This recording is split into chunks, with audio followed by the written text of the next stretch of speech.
नमस्कार, मैं हूं डॉक्टर ज्योति मतालिया। मैं नारायणा नेत्रालय में बच्चों की आंख की स्पेशलिस्ट हूं। आज मैं आपको मायोपिया पे जानकारी देने जा रही हूं। आज मैं आपसे मायोपिया या दूरदृष्टि दोष के बारे में बात करने जा रही हूं। आप सोचते होंगे कि मैं चश्मे की दुकान में क्या करने जा रही हूं। आज मैं दिखाऊंगी आपको कि इसको, ये लेंस को, जैसे आप देख रहे हैं माइनस पावर है, यही है उन बच्चों में जिनको मायोपिया होता है, वो माइनस पावर ग्लासेस पहनते हैं।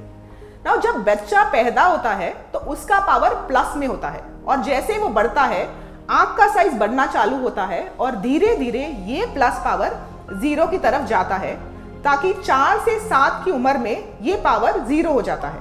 बट जिन बच्चों में 4 की 7 की उम्र में माइनस पावर आ जाता है उनको हम मायोपिया कहते हैं।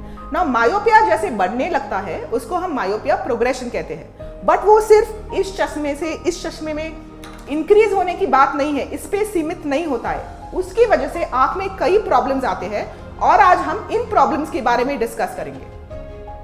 जब मायोपिया प्रोग्रेशन हो जाता है उसकी वजह से आंख में प्रॉब्लम्स आ सकते हैं, जैसे आंख का प्रेशर बढ़ना जिसको हम ग्लूकोमा कहते हैं, आंख का पर्दा जिसको हम रेटिना कहते हैं उसमें प्रॉब्लम्स आ सकते हैं और छोटी उम्र में मोतीबिंदु भी हो सकता है। इसके लिए मायोपिया को नियंत्रण में रखना बहुत ही जरूरी होता है, जिसकी वजह से बच्चों की आंखें निरोगी और स्वस्थ रहे। कोविड की महामारी की वजह से पिछले 2 साल बच्चों के लिए आसान नहीं थे। ऑनलाइन क्लासेस की वजह से, प्रतिबंधित आउटडोर खेल, फोन, लैपटॉप की वजह से बच्चों में आंख का नंबर, जिसे हम मायोपिया कहते हैं, धीरे धीरे बढ़ गया था और ये समस्या और भी बढ़ने वाली है। इस बढ़ती समस्या जिसको हम मायोपिया प्रोग्रेशन कहते हैं, इसके लिए नारायण नेत्रालय ने सभी सेंटर्स में मायोपिया क्लिनिक की शुरुआत की है। इस क्लिनिक में हम मायोपिया पर नियंत्रण करने की कोशिश करेंगे। इसका एम है फ्लैटन द मायोपिया कर्व। इस क्लिनिक में आंख के हर भाग की जांच की जाती है, उसका माप हम लेते हैं और उसके अनुसार हम माता पिता को यह सावधानियां और कंट्रोल करने के इलाज बताते हैं। आइए इन सावधानियों का और मायोपिया प्रोग्रेशन के उपचार का आज विवरण करेंगे। सबसे पहली बात, बच्चों की जीवन शैली जिसको हम लाइफस्टाइल कहते हैं, उसमें बदलाव लाना बहुत ही जरूरी है ना। जैसे हमको पता है ऑनलाइन क्लासेस तो है ही, अब वो तो हम रोक नहीं सकते, लेकिन हर क्लास के बाद बच्चों को स्क्रीन से हटके बाहर 5 मिनट के लिए देखना चाहिए। दूर देखने से आंख के मसल को रिलैक्सेशन मिलता है, पहली बात। सेकेंडली, ये सब क्लासेस होने के बाद बच्चों को unnecessarily mobile, laptop, iPad, tab पर टाइम स्पेंड नहीं करना चाहिए। दिन में सिर्फ 1 घंटा, जिसमें 15 मिनट आईपैड, टैब होगा और 40 मिनट टीवी हो सकता है, और इन बीच में भी ब्रेक लेना जरूरी होता है। दूसरी बात, बच्चों को बाहर खेलने के लिए जाना चाहिए, मिनिमम 2 घंटा।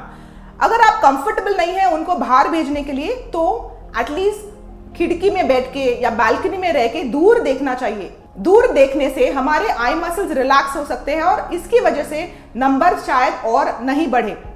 तीसरी बात, अगर बच्चे ज्यादा मोबाइल पे है, नजदीक का काम कर रहे हैं, पढ़ रहे हैं, तो उनको 20-20-20 रूल फॉलो करना चाहिए, जिसका मतलब 20 मिनट के बाद 20 फीट की दूरी पे 20 सेकंड के लिए देखें।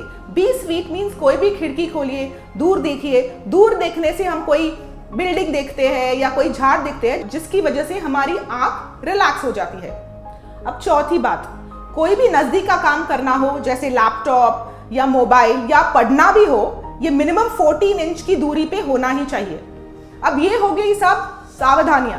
अब ट्रीटमेंट क्या हो सकता है ना। मायोपिया प्रोग्रेशन को कम करने के लिए आई ड्रॉप्स आते हैं, भिन्न प्रकार के कॉन्टैक्ट लेंसेज आते हैं और स्पेशलाइज्ड चश्मे भी आते हैं।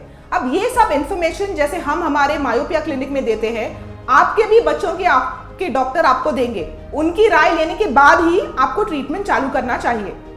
सो मायोपिया के नियंत्रण की जितनी जिम्मेदारी हम डॉक्टर पे है, उतनी ही आप पे और आपके बच्चों पे भी निर्भर है।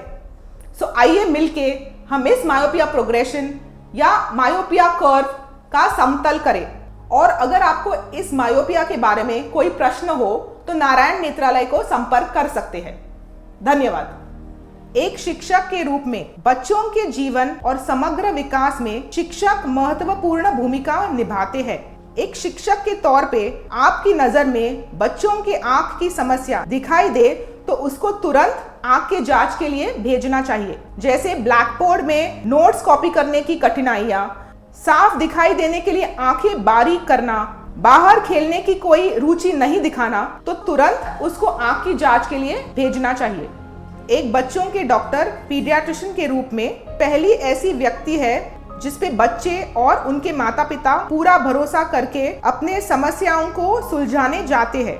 एक पीडियाट्रिशियन की तौर पे बच्चों की दृष्टि संबंधित स्वास्थ्य पर बदलाव ला जा सकता है। कैसे? अपने क्लिनिक में एक साधारण विजन चार्ट नजर चिकित्सा के काम आ सकता है, तो वो रखना चाहिए। पहले, तीसरे और 5वें वर्षों में सामयिक नेत्र चिकित्सा महत्वपूर्ण आंखों की बीमारी पहचानने में मदद कर सकती है। इसके लिए ये वर्षों में जांच करना जरूरी है। अगर माता पिता मायोपिक हो तो बच्चों की आंख की जांच करनी चाहिए, क्योंकि 5 वर्ष तक बच्चों को ग्लासेस आ जाएंगे। तो चलो मिलकर मायोपिया के वक्र को समतल करते हैं।